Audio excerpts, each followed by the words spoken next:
All right, good afternoon, everybody. Thanks for showing up for the 2026 ReDi Grants Public Engagement Forum. Thanks for everybody for coming. This is a great opportunity for our community to solicit some public feedback for a lot of great project ideas to decide what to do with this really great opportunity that CBT provides us with. I'm just going to invite a couple people up to start us off to speak quickly, and I'm going to start off by inviting Ben Gadd from CBT up to say a few words. So please welcome Ben Gadd.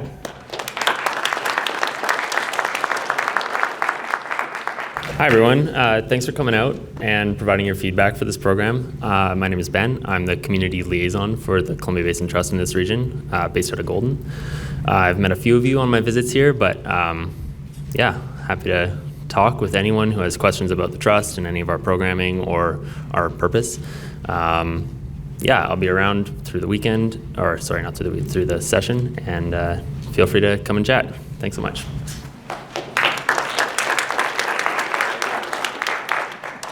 And I'd also like to invite Mayor Owen Torgerson up to say a couple words. Please welcome Mayor Torgerson.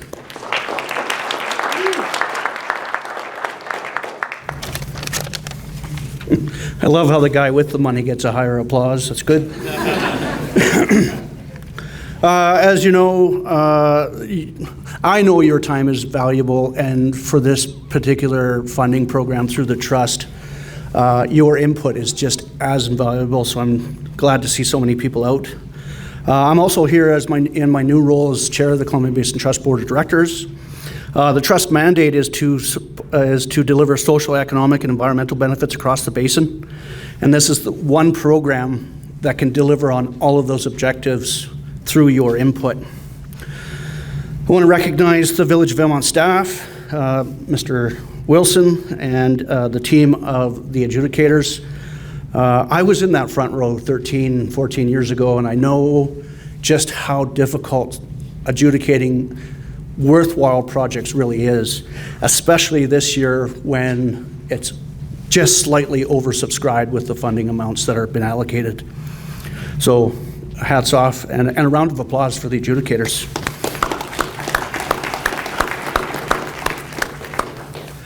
Ben spoke about being the liaison of the Golden office, so if you do have an opportunity, say hello.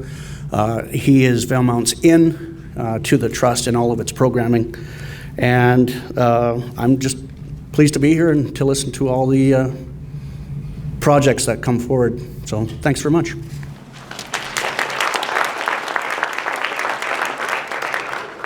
All right, thanks Ben and Owen. I'll just start off by introducing this year's adjudication committee. Here we have Eugene Jamin, Rick Plamondon, Hugo Mullick, the chair, Cindy Eddy, and Jane. I'm sure I saw Jane here somewhere. Jane Weeks. I think she's around somewhere. Anyway, I'd just only like to reiterate Mayor Owen Torgerson's suggestion to give these people a big round of applause, because they do invest a lot of their own time and effort into these deliberations, and I think they're serving a really important function in our community. So please, just once more, let's give them a round of applause. And thanks also to all the applicants, the time and effort you've put into these projects to make our community a better place. Yeah, I think it's just really encouraging to see how much engagement this program gets year after year. And yeah, absolutely, another round of applause. And lastly, a big thanks personally and professionally to Michael Peters for helping me with the AV and setting everything up year after year and guiding me through the process here at the school. So thanks, Michael. So if you don't already have a voting form, I think Curtis was helping me out to distribute forms to those who are missing them. Apologies that there weren't enough. That's encouraging, and I guess I wasn't quite as prepared as I needed to be. So if you don't have one, though, make sure to get your hand. They're in the basket. Okay, they're in the basket just outside the door. So here we go, 2026. This year we have 15 applicants that made it through the vetting process. for a total funding request of $423,463.33. And that is coming, that's being asked in the context of having funds available of $402,812.36. So this year the program is oversubscribed, which means committee members are going to face some difficult decisions when forming the recommendations. This year, the presentations, because of the number of presentations, we're going to keep things as concise as possible. So 3 minutes for presentations and 2 minutes for questions. I know that's a bit abbreviated, but otherwise we could feasibly be here all day. This year, please ask your questions from the microphones set up in the aisles. If you do have questions. We're recording this event so we can post it online, so people who fill out the online survey can also watch the presentations, and it's really great when they can hear the questions and the responses. As the presentations continue on, when there's 30 seconds left, I have a very professionally made sign I'll show you, and a bell that I will ring when that happens and when the presentation time is up. We're not going to let anybody go past the 3-minute mark for presentations this year. Once your 3 minutes is up, that's it. Once the presentations have concluded, please return your voting forms to the return basket just outside the door. This year, the online survey, we've decided that we're going to move the online survey to after today instead of what we've been doing previous years. As I said, we just want to give people an opportunity to check out the presentations before they go ahead and do their online voting. And also, there is a sign-up sheet near the baskets for anybody else who's interested in serving on the adjudication committee next year. So if you have any interest in that, there's going to be a bit of turnover coming up, so please sign your name and put your contact information there. A couple more things. March 19th will be the date when the committee members are going to make their funding recommendations, and March 24th is the council meeting when those recommendations will be considered by council, and shortly after that we'll be publishing the results. So without further ado, I would like to invite our first presenter up from the Junior Rangers to give their presentation. So let's give a warm welcome to, who's presenting for the Junior Rangers this year? Okay, please come on up. Let's welcome the Junior Rangers.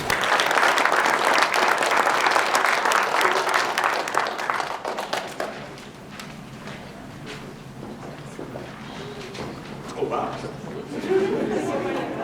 Are you in control of the leader? Sure. Okay, when you want to move forward, just, no, it's not supposed to do that. The arrows are controlled. Okay.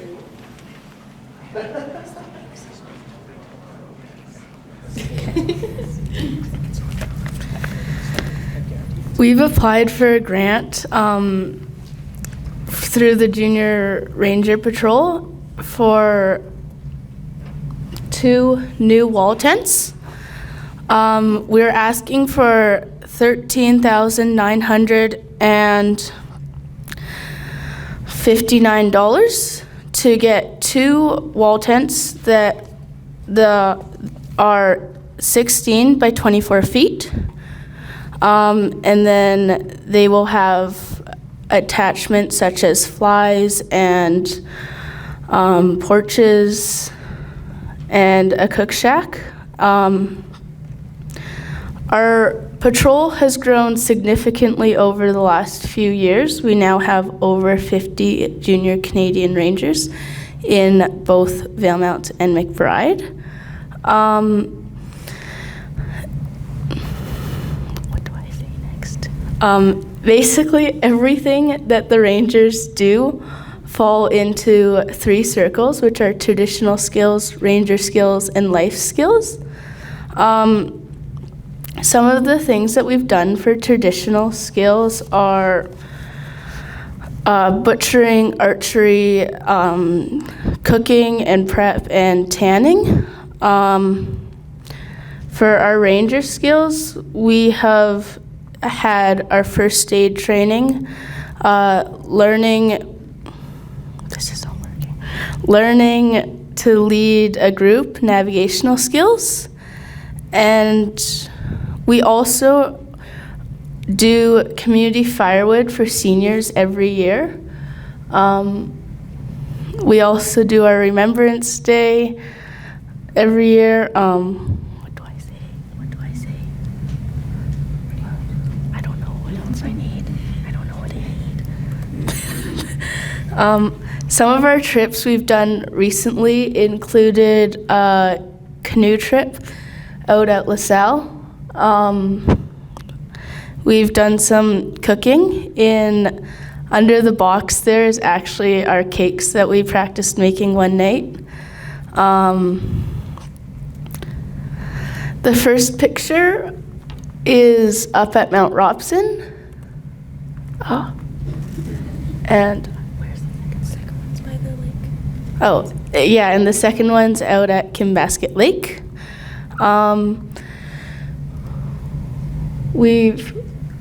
We've also had some amazing mentors come in and help. I don't know what else do I say.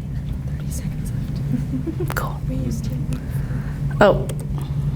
Okay, this isn't working. Our big thing is like being inclusive and teamwork.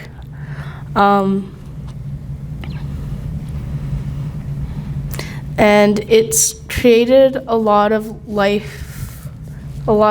memories for people who have been in Rangers for the past 14 years.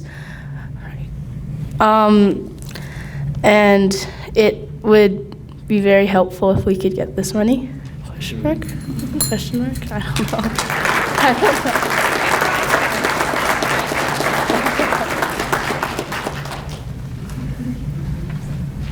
What do we say? Questions? Question mark? I have to put the leg down too, Castro. I have a question for you. Yeah.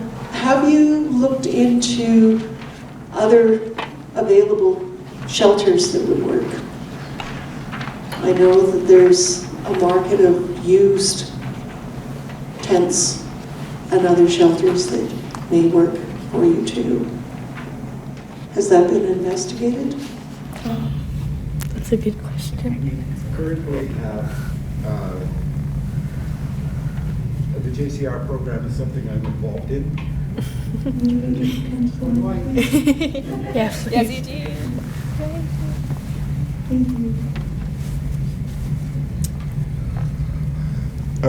The problem with used tents is the condition that they are in.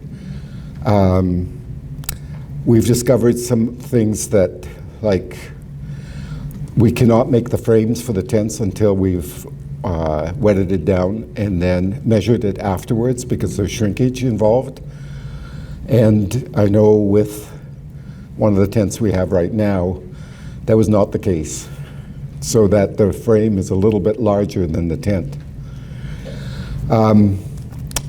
We have access to regional district property on Losseth Road, and for us, tents is the easiest to be able to handle. We've looked at buildings, but the regional district requires certified drawings if you're going to do that have been passed off by a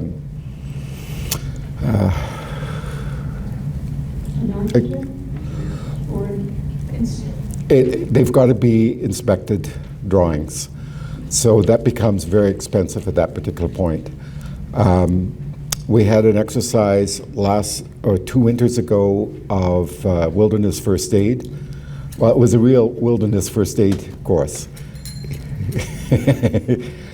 And part of it had to be conducted in the rain. So this would be really handy for us. Thank you.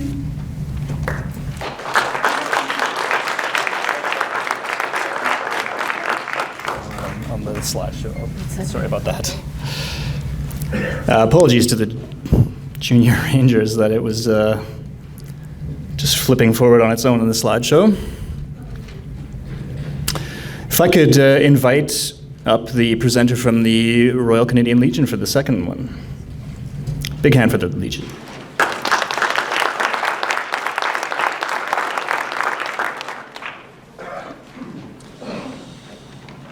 Just want to make sure it's not going to...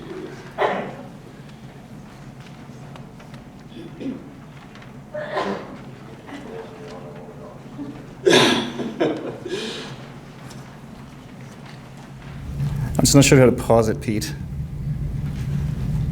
Is it okay if it flips on its own? And I'll have to Google how. Yeah, I'll try and keep up. Sure, okay.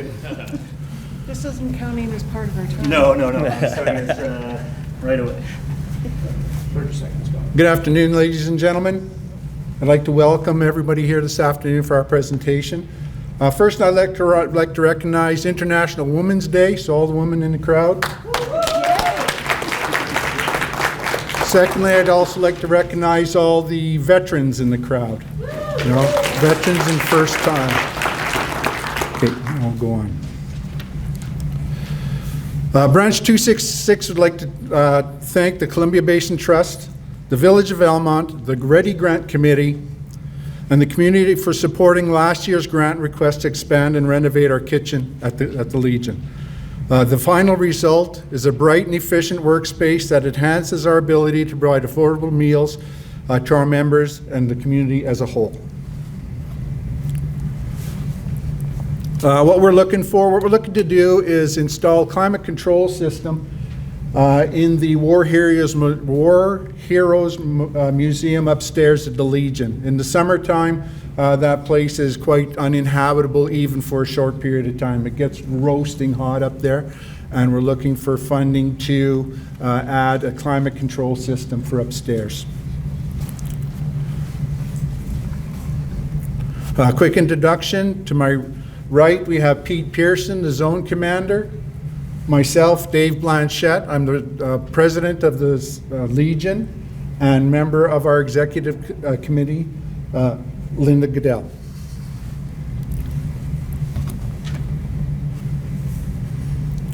Established in 1964, the Royal Canadian Branch 266 has been a proud part of the Village of Valemount for 62 years. Our mission is to serve veterans, including serving military and RCMP members and their families, and to promote remembrance and to serve our community and our country. We are proud to do the work. We are proud of the work we do in the community and look to carry on in the future. What we do, we provide veteran support, advocacy, assistance, and supports for veterans. The Remembrance Day services, poster and literary contests at the schools, and veteran banners in the village. Community, we have 2 high school bursaries, medical equipment loan, closet, and donations. We make donations to the community. Our community within the Legion is family-friendly, gathering place for affordable meals through our Friday night meals, Saturday afternoon meat draws, and the ever-popular Sunday morning breakfasts. And also, our stage provides a venue for local performers to hone their skills, Friday night music. Start clicking. Any questions? Yeah. Oh, we're already done? Sorry. Okay, nope. That was a quick 3 minutes. Any questions? We didn't get our 30-second warning. I did. I didn't see it. No questions. Okay. Thanks, everybody. Thank you.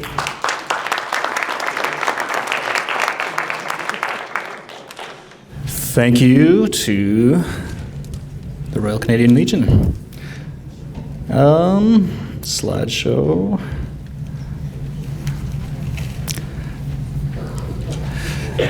All right, I'd like to welcome the Valemount Volunteer Fire Department for the next presentation.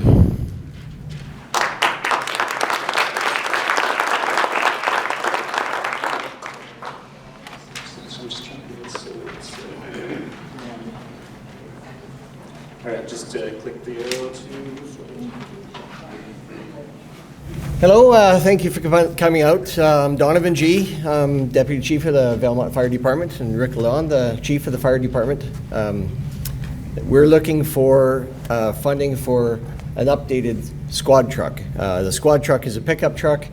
We use it for mountain bike park rescues. We use it for helping out on fire scenes. We use it for wildland firefighting interface stuff, that kind of thing. So it's a pretty useful thing. The truck we have now is a 2007. 2000, sorry. It's getting kind of old. It's showing its age, so it's time to update a little bit. Oh, sorry. You guys hear me better now? So in this this request, I've taken 3 Ford, Chevy, and GM. I took 6 vehicles of the similar age and price and tried to average it out so that we could come up with an average of what a Ford, GM, or a Chevy would cost with whatever kilometers and the average year. So it's a bunch of averages. So in around there we come up with roughly $60,000 if you average them all out together. And then there's a light package you'd have to put on it, radio, winter tires, and we'd also like a canopy to house tools and to house the wheeled basket stretcher. Certainly the truck is really what is smart. It would be a good thing to have, but the other stuff is really what would make it complete. Like I said, the pickup truck is used for interface fires. It'll pull our sprinkler protection trailer, help with motor vehicle incidents, bike park rescues. We've done ATV rescues. Somebody crashes, you have to go on a remote road where the ambulance can't reach. We can't take a fire truck up there, so it is important to have a pickup of some kind. Even if you go to a residential fire, you need some way to haul your hose, your air bottles, all that kind of stuff. You need some way to haul it back other than a private vehicle. In case nobody knows what a sprinkler protection unit is, I thought I'd throw that in there. It's just a trailer full of hoses, pumps, everything needed to run or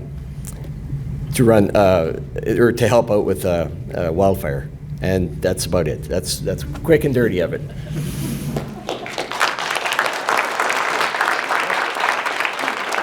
Any questions?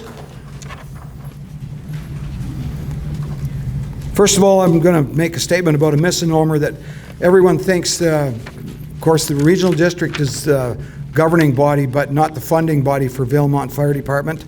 The funding comes from you, the taxpayers. The regional district is not the never-ending purse that everybody thinks they can draw from. So that's the reason for not having funding to purchase this new unit. Go ahead. My question is, I see that you were doing a comparison of not brand new trucks. Is that what your plan is? Correct. Yeah. Something that is not off the... used for price wise. If we go new, it's very expensive. You can get something good, used, lease return. It's still a very good pickup and it'll suit us just fine. We're going with a gas, not a diesel, because there again you save up to $20,000. We're looking for something that will legally be licensed to pull our sprinkler trailer. The unit we have presently cannot be licensed for a heavy enough GVW for that trailer. Yes, GVW will be increased, yes. Anything else? Thank you. Thank you.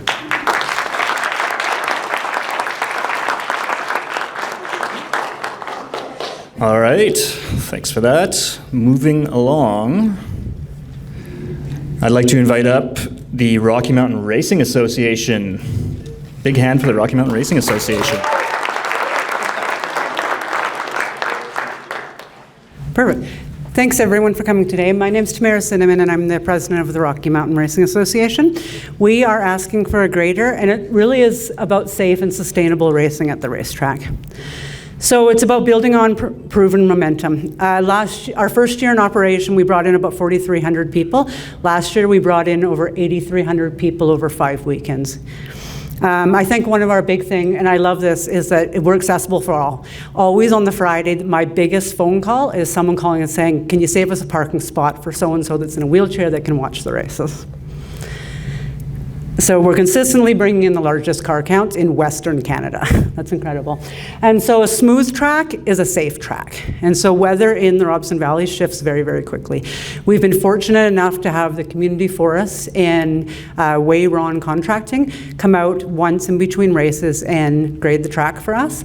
The piece is that if it rains in between, or if we have a huge car count, which we are getting, it becomes extremely bumpy on the Saturday. And so that's where accidents happen. And without the ability to do it, we do definitely risk that people don't come back. And so a smooth track enables us to run really large events, which we're getting known for, safely.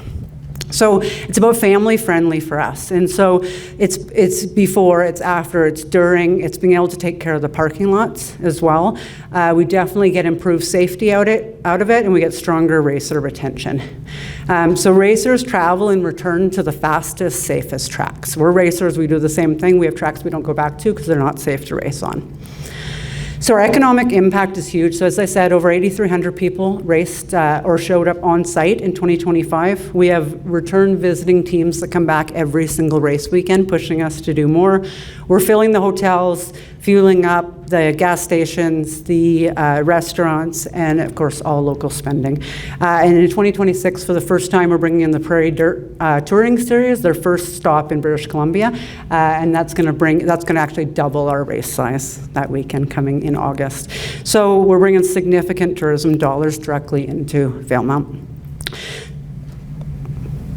We got a little video here. So we have so far brought in out of Edson 14 loads of clay. We're bringing it out of Edson because it needs to bind to our current clay. We have extensive heavy equipment maintenance. We have 2 Red Seal heavy-duty mechanics. So our guys make sure that whatever we're working on, that it's up tip-top shape, and we're keeping it ready to go. So we're looking for a request of $40,000 with the association bringing in the rest of the funds. And it really for us is about the next step of safety and strengthening an already successful operation. So this has never been about a single race weekend for us. This has been about something for our community. So, questions? There we go. There's the bell. There we go.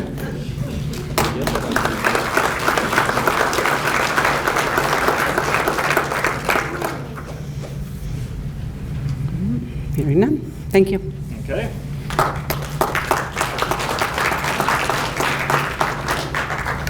Thank you to the Rocky Mountain Racing Association. Next up is the Robson Valley Wellness Society. Now, I do have this slideshow here, even though I was told I don't have one. Is this? No, that's old. That's the old one? Okay. We're doing it live. And I need a presenter from the Rocky Mountain, or the Robson Valley Wellness Society as well. Scan and fix. That's...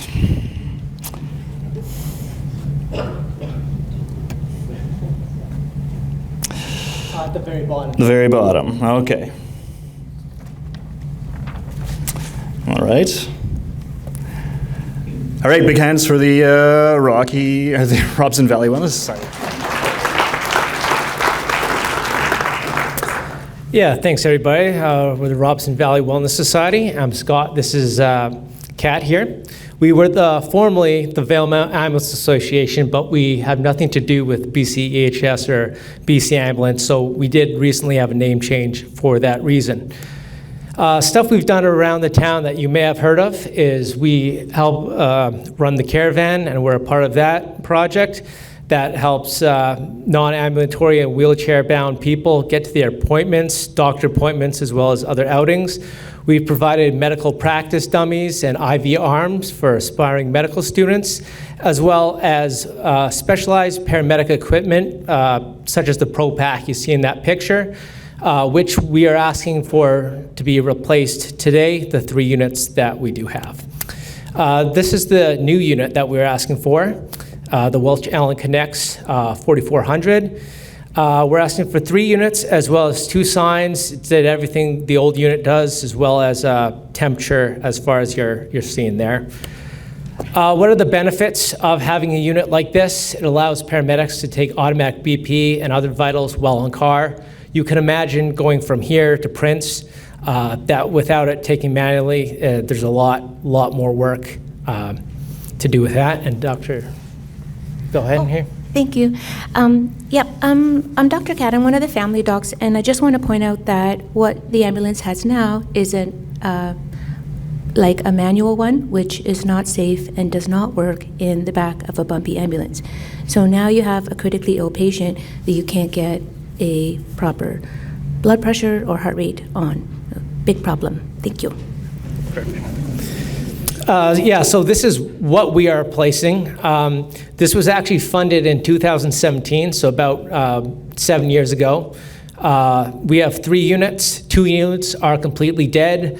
Our last unit, the SpO2 monitor, doesn't really work, so all of these units are out of date, no longer supported by Welch Allen, no longer functioning, and giving errors, essentially. Any questions for us?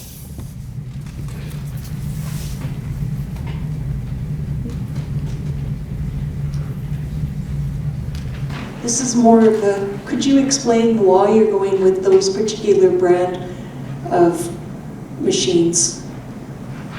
Yeah, so we looked at some other brands, and there's kind of stringent requirement that the province you need in order to be used in a professional capacity. I know there are different units. You can walk down to a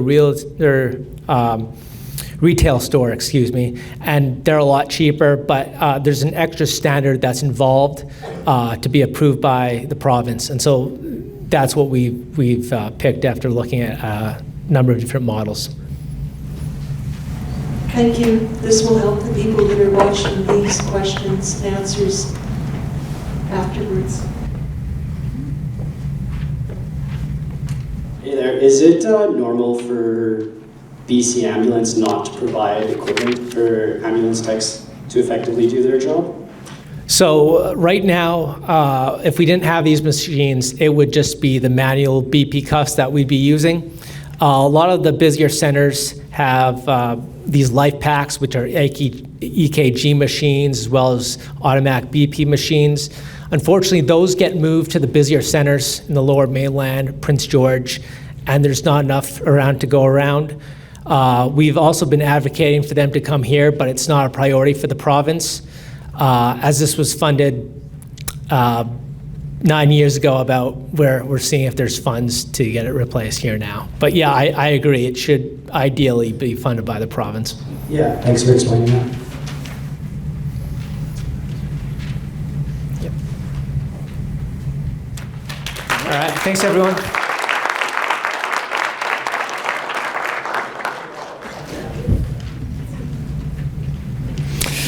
Okay, thanks to the Robson Valley Wellness Society.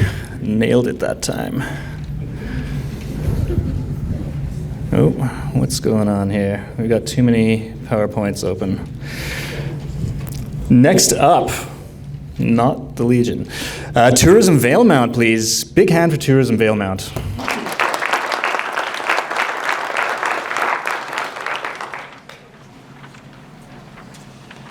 Just the arrow forward.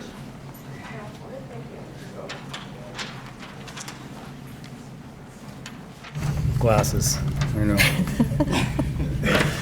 Hey everyone, this is Marcy and I'm Dave McDowell. On behalf of Tourism Valemount, I'm really excited to share this opportunity.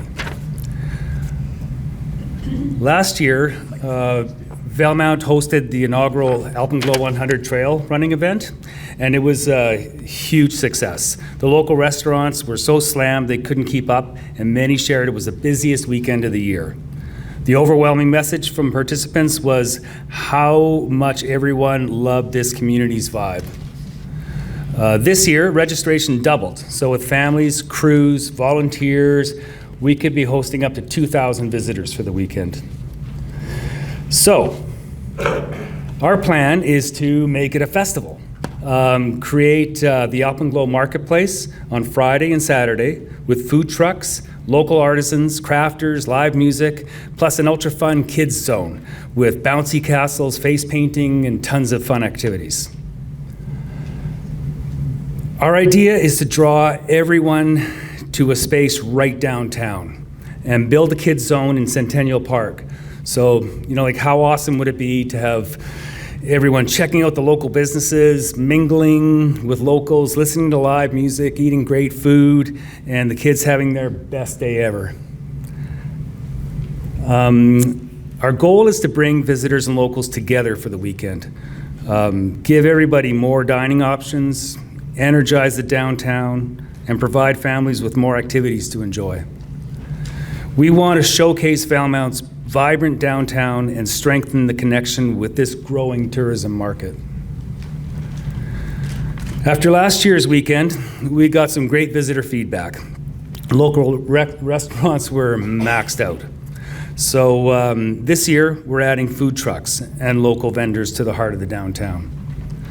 Families were looking for more ways to keep kids entertained while mom and dad were out running around in the mountains. Creating the Kids Ultra Fun Zone will be a huge hit with the visitors and locals all playing together. I'm betting everybody's going to be planning their next trip to Valemount after this weekend. It's a collaboration of Tourism Valemount, the Valemount Chamber of Commerce, and Coast Mountain Trail. The expertise in delivering high-quality events and experiences is going to ensure that the Alpenglow Marketplace will be a huge success. Thanks, everybody. We're looking forward to next summer.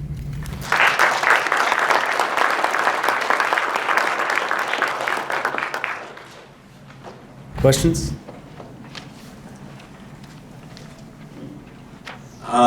Do you guys need permits to do stuff downtown? And if so, have you started applying for those, like to use the Centennial Park for this purpose? We haven't started that process yet. We wanted to get this, see if this is going to be something that we could pull off. But we'll be working with the village to get the right permitting to use several spaces. We've had some local businesses offer us their parking area. And it's plenty of room to handle the food trucks and the vendor and the live music. So I think we're looking good. The idea is really, I want the whole business community to get involved. Paint the windows with Alpenglow themes. Really get everybody downtown energized about the weekend. Thank you. Any more? Thanks, everyone.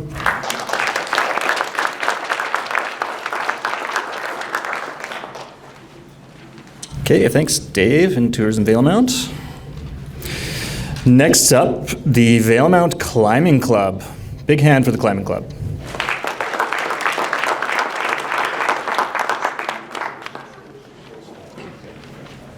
Hi, everybody. I'm John Crowley. I'm president of the Valemount Climbing Club. This is Annie Beals, our secretary.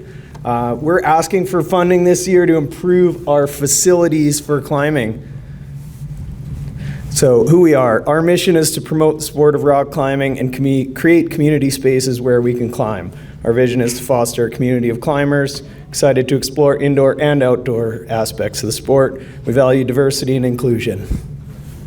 So first ask to improve the facilities. Our first and biggest one is for our gym itself, which some of you guys have come to climb in. We built this gym in 2022 and 3 with help from the Columbia Basin Trust. We use holds, about half of which are holds that were donated from old climbers who gave us. We'd love to have some new holds, some modern things to add some diversity, get some more exciting holds. We also want to upgrade our safety mat system to meet the newest 2025 Climbing Wall Association safety guidelines. Some of you may or may not know, we also have an outdoor sport climbing crag here in Valemount up the Canoe River.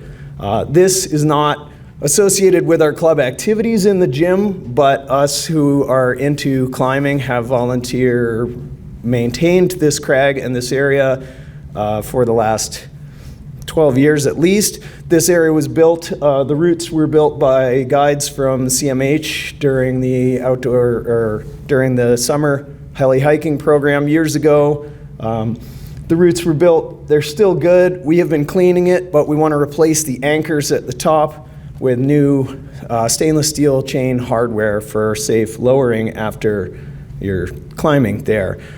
This is first step towards developing more outdoor climbing in the area. Since we started advertising this on our website actually in the last 3 years, we've had quite a few climbers from out of town, mostly from Prince George and Jasper, coming to climb here, which is low key, but is a pretty cool thing to bring people here for. Our summer program this past year in staffing regular drop-in hours on weekends too, we brought lots of tourist climbers into our gym. So there is a demand. We see this as being a possibility for more involvement with climbing here.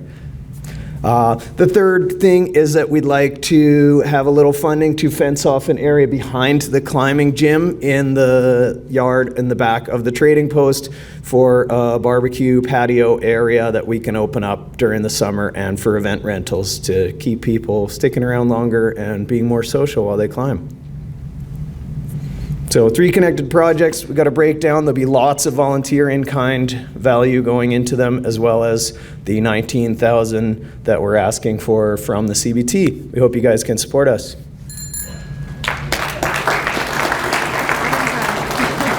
Hang on. Any questions?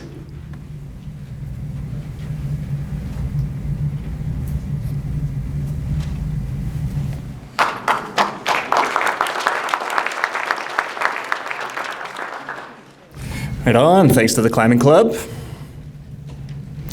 And next up, Varda. Big hand for Varda.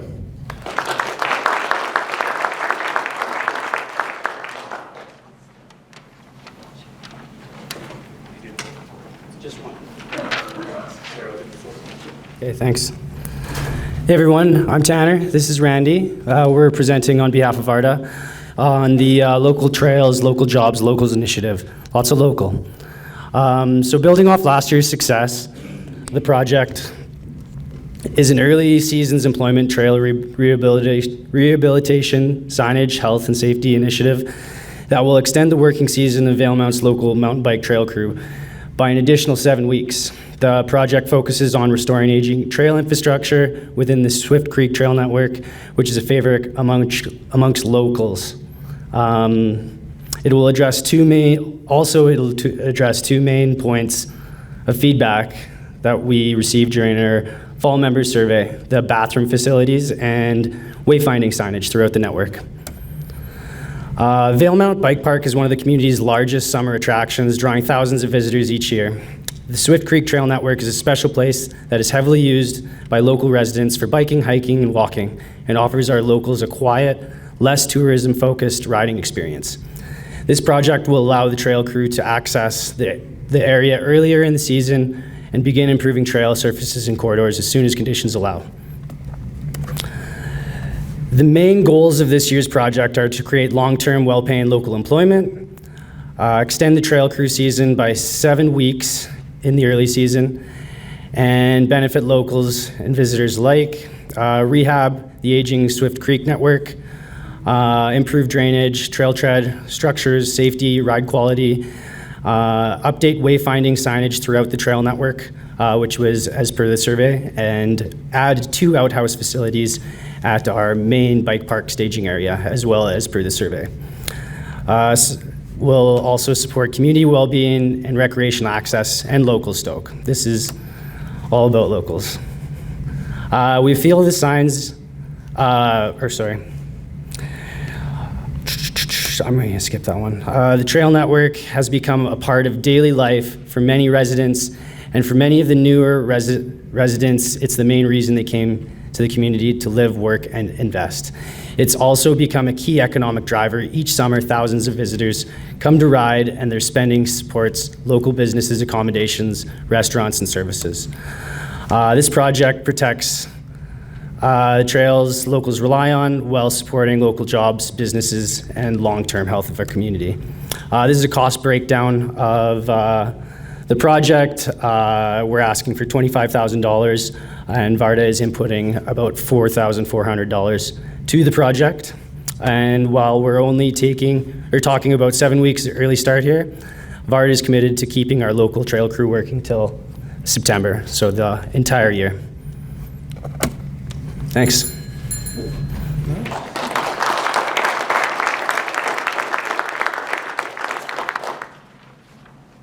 Any questions?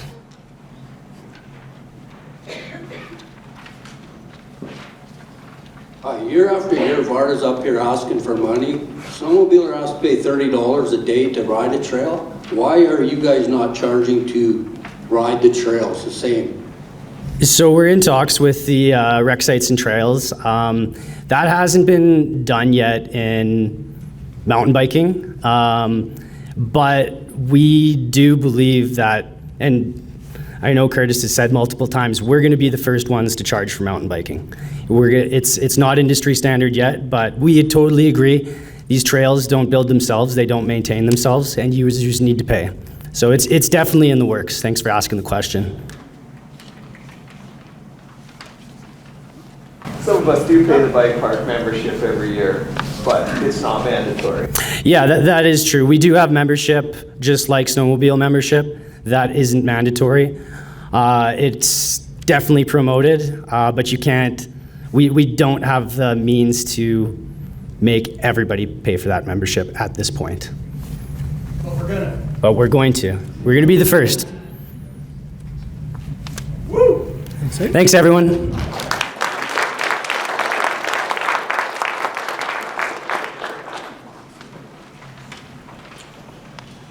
All right, thank you for that. And we have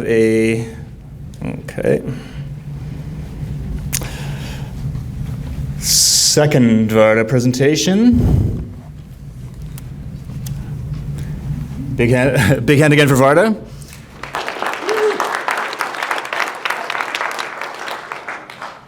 Good day, everyone. Thanks for helping us out on your Sunday, and sorry you got to listen to me again. I'd first congratulations, Owen. Thank you very much for taking on that chair of the CBT board. That's a big thing and huge for Valemount, so thanks for stepping up to that. I know it's a ton of work, and we're lucky to have you sitting there. This is all about sustaining our winter economy. This is a big deal for us. During the winter, Valemount relies on only 3 snowmobile areas for our main winter economy. Currently, 2 of these areas are under serious threat. I want to be clear, these areas will be closed in September if we aren't successful with this project. This is the most serious threat that we've faced as an association since our incorporation in 2004. We've seen firsthand the consequences of what can happen to a community when roads and bridges are pulled. It is a pandemic or an epidemic, whatever you want to call it, happening in BC right now. Roads and bridges are being pulled, and we're losing access to fishing, hunting, traditional recreation areas, and we're suffering it as well. We don't want this to happen to Valemount. When Varda heard about the threats to our areas, we've been working on this for about 2 years now. Instead of going to social media, yelling, complaining, screaming, we said, what can we do to help? How can we stop this? What can we do? What do you need? How do we make sure that this doesn't happen for the benefit of our community? And we immediately began discussion with governments and the industry partners. The direct threats right now are Clemina Creek. They will pull that bridge this fall, and we will no longer have access to Clemina. Chapel Creek, they're completely removing the entire road system that we use to access the recreation area. 2 of our 3 main riding areas will be gone. The only 3 that we have under management agreements with the province. We do have solutions. We've worked with agreements with forestry, BCTS for the repairs of the 10-kilometer bridge. This comes at a large cost, but we've negotiated a $50,000 cost to Varda. Chapel Creek, we've worked extremely hard on this one. We've had a ton of volunteer time, volunteer expense with LiDAR, mapping, heli time on the ground. We do have a solution in place. We have signed agreements with the province, and the cost of Varda for this one is between $80,000 and $100,000. The momentum behind this initiative reflects collaboration, volunteer commitment, and provincial partnerships like we've never seen before. We've also engaged with our local First Nations through respectful dialogue. We have received their support to proceed with the formal project. While there's no application for this bridge repair, we do have applications for the new trail construction with Chapel, and we have signed agreements with the province. Collaboration like this is not common. We have the opportunity and we've begun the groundwork to ensure the safety of our winter economy, and we must act. This isn't simply a recreational activity. It's a critical economic driver that sustains our businesses' employment and year-round sustainability. Since 2004, our VARDA board, our volunteer board, has held this large responsibility, and now we're leaning on our community for some support. Whether you're a snowmobiler or not, the closures of these two areas will affect someone you know. Here's the budget breakdown here. I know I'm running out of time, and I'm out.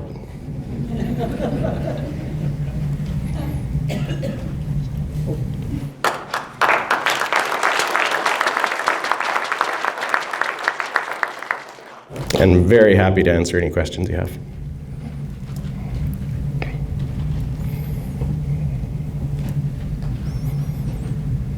Can we hear a little bit more about your budget for this?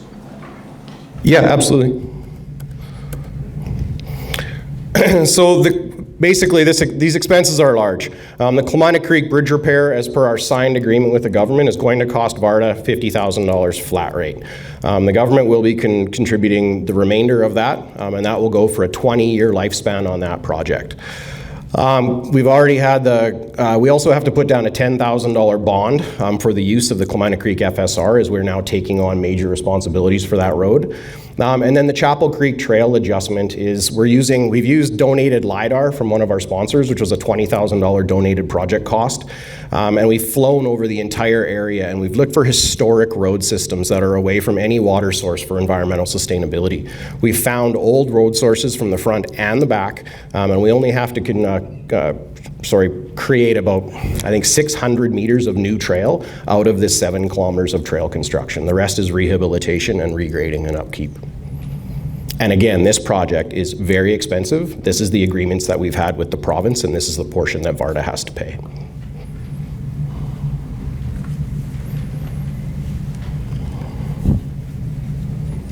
Hi, Curtis. Ernie. From my experience with the Ski Society, we were looking at about $750,000 to build a bridge across McLennan. Is this only a fraction of it? Is the BC Timber Supply or whoever, how much are they contributing? Yeah, I just did on that one, Ernie. They're paying the rest of the cost. This is a repair of a bridge, not a replacement of a bridge.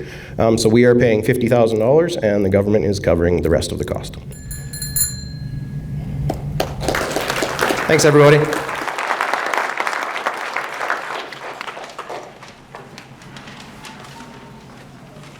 Thank you, Curtis. Next up is the Valemount Affordable Rental Society. Big hand for the Rental Society.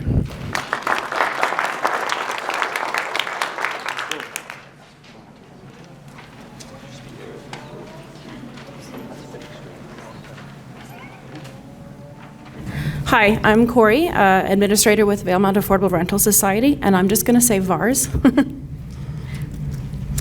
We were created in 2017. In 2018, we purchased the former Ramakata Motel and the adjacent properties. In 2019, we offered the first affordable rental unit in the renovated motel. So those are fully furnished bachelor and 1-bedroom units. In 21, we completed our new 13 units of affordable housing under agreement with BC Housing. Those are partially subsidized. That's the larger building in the photo there. In 2021, we also started looking at developing more 1-bedroom units. And in 2022, we received approval to build additional housing on 1290 Main Street. So that's the house with a lot of trees in front of it. You can't really see the house in the photo there, but if you're driving down Main Street, you see mostly the trees and just the driveway. It's a very large lot. So there's a bit of the layout. So again, 1290 Main Street. It'll be rental units. We're not looking at subsidized units, so we want to keep them affordable for workers coming into town, high school students that are graduating and might want to move out on their own. Probably a 2-story building. Our developer consultant keeps talking about 20 units. I'm not entirely sure we can fit 20, but we had previously looked at comparing 6 to 12, and we decided on 12. So now we're looking at between 12 and 20. Some of them, we will keep them below market rents as much as we can. And the idea is that we're asking for funding for design and work that will get us to a point where we can apply for funding from the province or the federal government. Likely won't be grants, depending on the programs. It'll likely be long-term loans. And yeah, what we are seeing is continued need and demand for one-bedroom units. We are seeing our first vacancies in Juniper Square 1, the former motel. It's mostly in the bachelor units, and this winter was the first time we saw that. So we are continuing to see demand for one-bedroom units, and we don't think that's going to stop anytime soon. There's very little one-bedroom units in Valemount. There's lots of larger units. Yeah, so that's, we know it'll strengthen the economy because we know there's lots of businesses that are looking for one-bedroom units for some staff that they're bringing in, and that's been a constant that we've seen throughout our development, and I don't think that's going to change. Okay.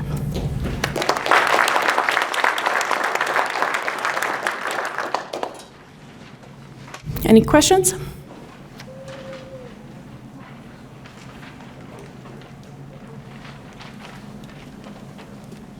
Who qualifies for these units?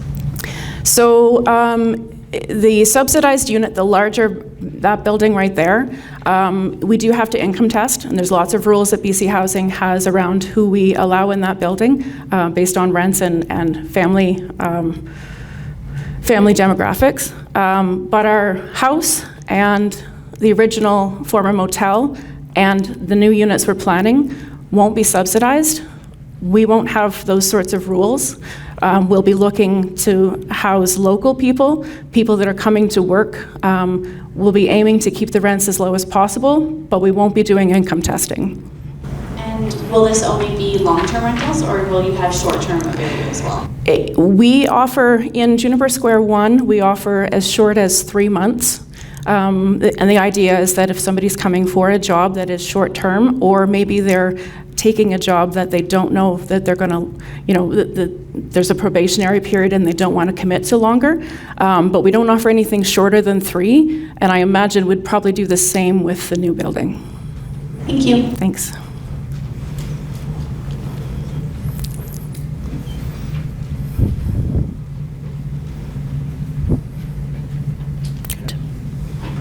Thank you all so much.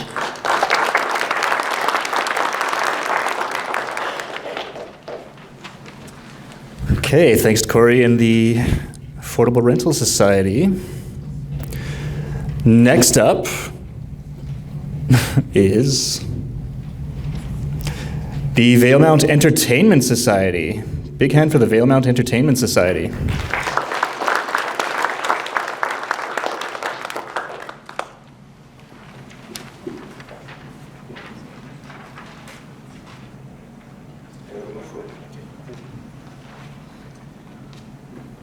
Hi, everybody. My name is Michael Peters. I'm the Valemount Entertainment Society Coordinator and also the Station Manager for VCTV.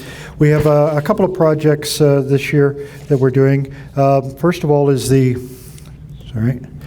you look at the top right, those two thin, long, horizontal units there. Those are a video playback server and a community bulletin board server. So everything that VCTV creates, including stuff like this or all the community events that we do, are broadcast on VCTV. They need to be broadcast through a server. So those two units have been operating for 8 years continuously, 24 hours a day, 365 days a year, and they've reached end of life in terms of what they can do, and primarily it's both a computer-based system and it's also a Windows 10 system, and that will not be supported after the end of the year, so we have to replace those. We did purchase those ourselves in 2017 using a long-term lease for it, but since that time, we've increased the number of programs that we offer to the community to 20 on the television side, and so that's eating up a lot of any spare monies we were able to put aside for that type of equipment. So that's project one. And project two is, as you know, we come back pretty much every year for some type of project. We have been working under federal government mandated change from analog to digital broadcasting. And so we've spent the last 8 years doing that and putting every bit of our resources and time and effort and the monies that we receive from CBT into doing that. But we've had to push back some of the maintenance that we do on the tower, so that would be the large broadcast tower. So we need to do some work up there. We need to realign some of the antennas. We need to run some new cabling for that.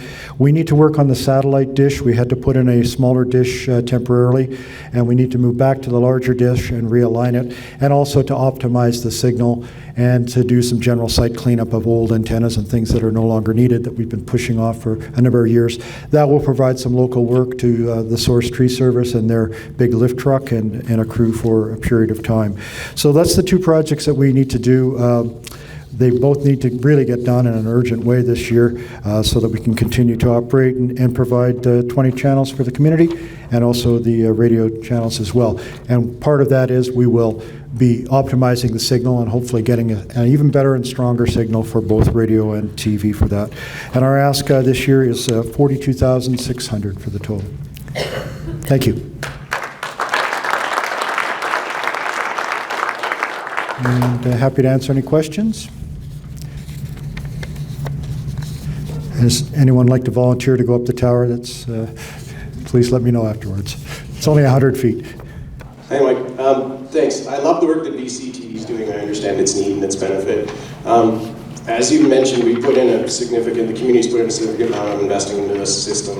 What's the future of a system like this with YouTube, lots of free TV on demand, community benefit, user surveys? What's the future of this look like? Yeah, good question. I mean, TV is definitely changing, and the way that people look at programming is changing. A lot of people are using, online services, Netflix, Amazon, that type of thing.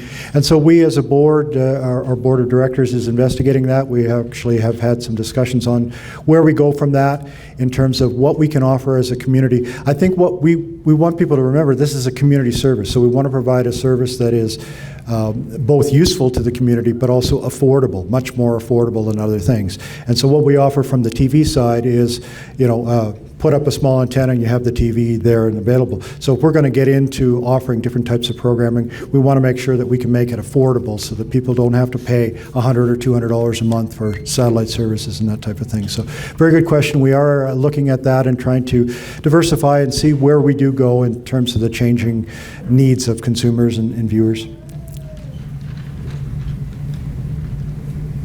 Other questions?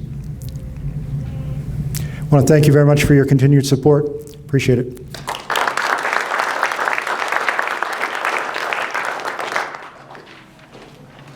Okay, thank you, Michael, and the Valemount Entertainment Society. Wow, a lot of windows open here. All right, next up is the Valemount Curling Club. Please welcome the Valemount Curling Club.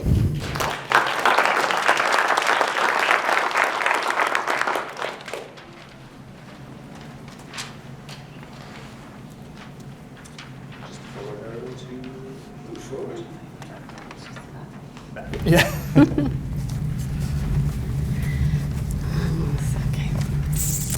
Okay, thank you, everyone. My name's Tanis. I'm the club secretary, and this is Rick. He's the vice president. And we're here to talk to you about the ice surface carpet removal project. So our club has long been a cornerstone of the community, a place where youth, adults, seniors, and recreational curlers come together. We host school programs, junior curling, league play, and bonspiels, while providing a welcoming space for social connection and physical activity throughout the year. After 30 years of use, our ice surface carpet is breaking down. So there's frayed edges, ripples, uneven spots that are creating real hazards at that ice level. So the constant patching is no longer sustainable, and the deteriorating fibers and debris are also affecting the quality of the ice itself. So as you can see, the carpets, it definitely needs to be replaced. We're proposing to install a commercial-grade carpet specifically designed for high-traffic sports facilities.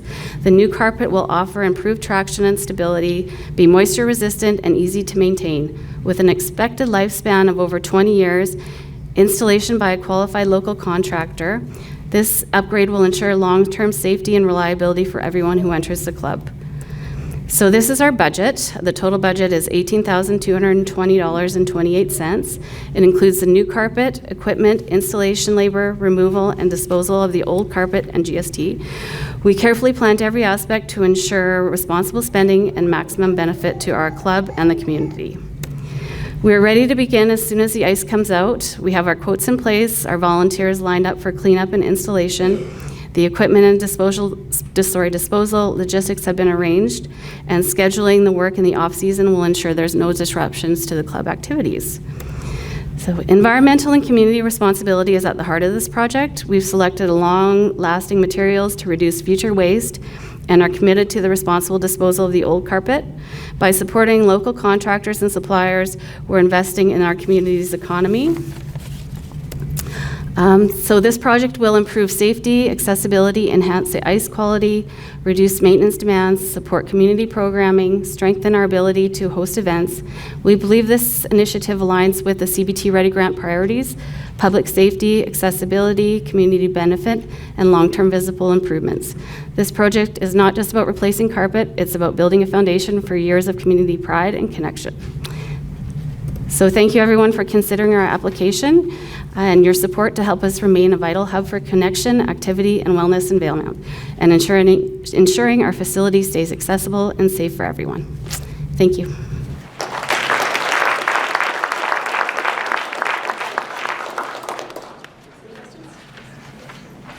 Any questions? Thank you.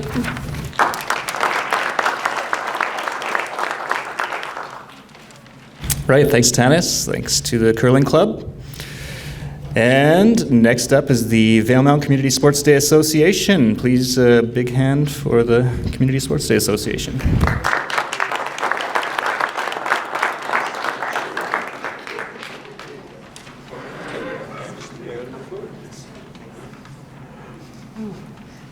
Hello.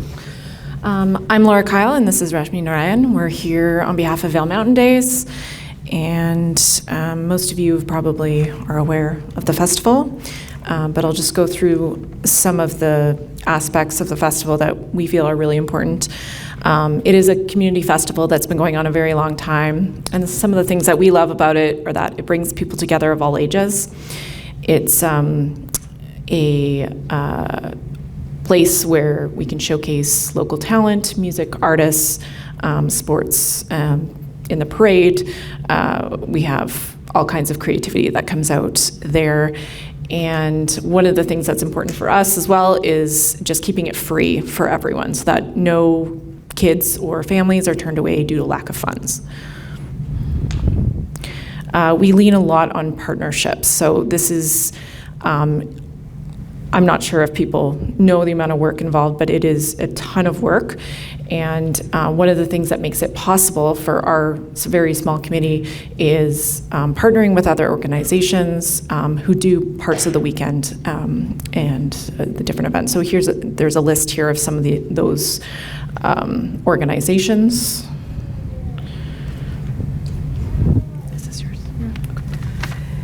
Yes, so we've been trying to have new events every year just to keep the interest going and just also allow other community organizations to benefit. And so, yeah, last year we had a few to engage more youth. This year we are looking at a new event, and part of it is, challenged, wanting to help another new up and rising club, which is the Robson Valley Riders, as well as like new partnerships. It takes some load off of us, and insurance is also sometimes challenging for us when we're trying to have many different events, and this will come as a package. So that's our goal. I don't see the chat. Oh, there. Yeah, so yeah, they come as a package. It's entertaining, appeals to all ages, and it's similar to what Varda has done in terms of, the sled demonstration.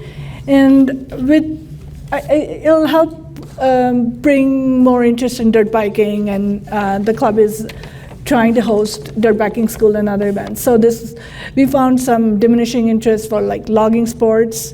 So we're just trying to keep up with interests and what's up and coming. And I'll just move to the next slide.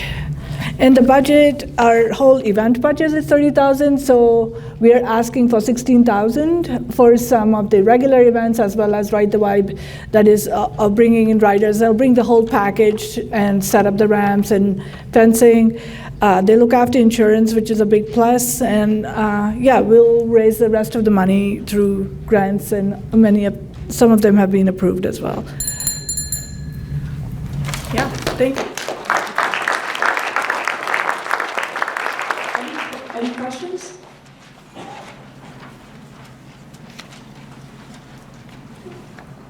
Thank you.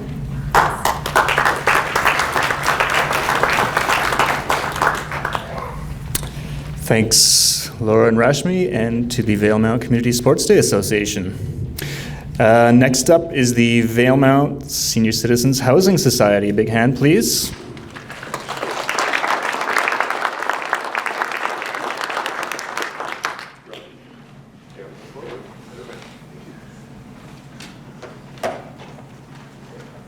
Hey everybody, thanks for coming out. I'd like to thank everyone for hearing us out and taking the time. I'm going to probably speak a little bit quickly, partly due to the 3-minute time limit, partly thanks to Vale Coffee and triple shot espressos. So we're the Valemount Senior Citizens Housing Society.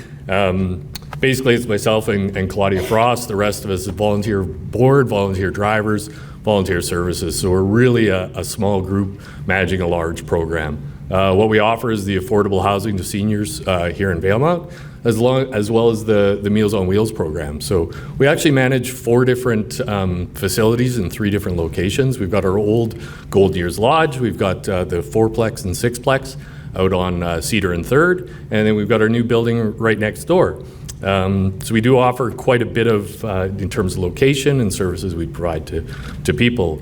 So our ask today, what we're looking for, it's kind of a shotgun of different things for different facilities, just stopgaps and what we've noticed we could possibly do better. So one of them is safety and security for our residents. Another part is safety reduction in the form of heated sidewalk mats. We're looking to improve the security of our affordable food program that we run through Meals on Wheels, and then just get the working staff being more efficient in what I do every day. So the first part, video surveillance equipment, over in Cedar and 3rd, it's been a little bit of a problematic area, but more just the concerns of the residents. So we're looking for a couple video cameras, really kind of low-tech stuff, a couple cameras, a couple poles, local feedback, stuff that we can use just to keep an eye on the property and give people security that's been looked at. The second part is the electric heating mats over at our building next door.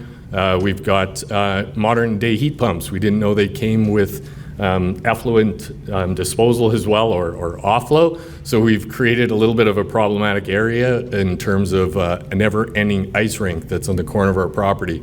We're looking at drainage solutions in the future, but in this first year, it's still in the hands of the builders and the architects and the engineers, so we're asking the questions of why didn't we have a drainage pit to begin with. So this is a temporary solution. It is one that's not permanent. We'd be able to use it at many of our other locations for different areas that have been identified for slips and trips type hazard. Third part is a new snowblower for myself. I am the one and only person. I do enjoy shoveling snow. This year with our new property, thanks to many of our volunteers, we were able to get past this problem, but our 15-year snowblower has kicked the bucket, so we're hoping for some of that. And the last part was for Meals on Wheels. We've got rising food costs all the time. It's run by 12 different volunteers. Geez, my 3 minutes is up. So we'll run through a couple of the quick slides and then, yeah. So try to make it quick.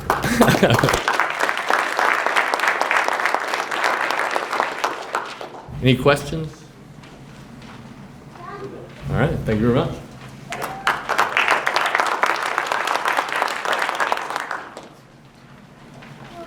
Okay, thanks to Rob and to the Valemount Senior Citizens Housing Society.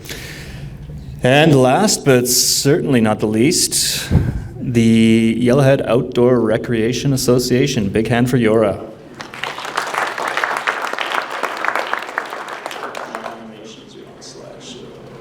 There we are. Arrow to move forward. Sorry about that. Thanks, Tag. My name's Alan Lurch. On my right is Zach Rudeman, and we're board members for the Yellowhead Outdoor Recreation Association, or YORA. We're a nonprofit that focuses on non-motorized recreation in the Valemount area. And we do things such as maintain trails, cabins, groom cross-country ski trails and stuff like that. This year, we're coming to you with a proposal for our cabin enhancement project. We have 3 things we want to do to various backcountry cabins in our area. And I'm going to let Zach take it away. Yeah, so our 3 tasks that we're hoping to complete this year are replacing the outhouse at the Westridge cabin, installing new flooring at the McCurdy cabin, and replacing the deck, stairs, and railing at the McCurdy cabin. So this is our current outhouse up at the Westridge cabin on your right there. So obviously this gives a bit of ecological concern as there's nowhere to go. So we'd like to replace this with a solid outhouse like the other picture. These will be made out of lumber, a bit more resistant to porcupines, and obviously able to handle heavy snow loading. Task number 2, so on the right is our current flooring up at the McCurdy cabin. It's the plywood subflooring, 40 years old. So we'd like to put down glue down vinyl flooring. The other picture is an example of what that looks like up at the Westridge cabin. And then this is the current state of the deck up at the McCurdy cabin. The railing's starting to get a bit wobbly. I believe the deck's 20 years old, starting to, fall apart a little bit. So it's a bit of a safety concern, so we'd like to replace that. We'll hire local contractors and source local materials for completing the projects. We'll be flying in all the materials and then hiking in for installation, and then we'll be removing all the construction waste and old structures. So our total project budget for this is $12,500. These prices are with materials included. Varda has offered to help support these projects with donation of some lumber. So those prices should go down a little bit. Thank you. Any questions?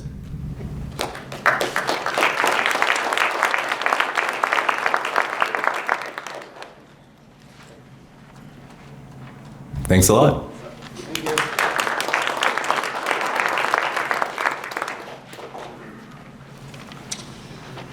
Okay, lots of great project ideas. Couple parting words from me. Thanks everybody for your presentations and for attending.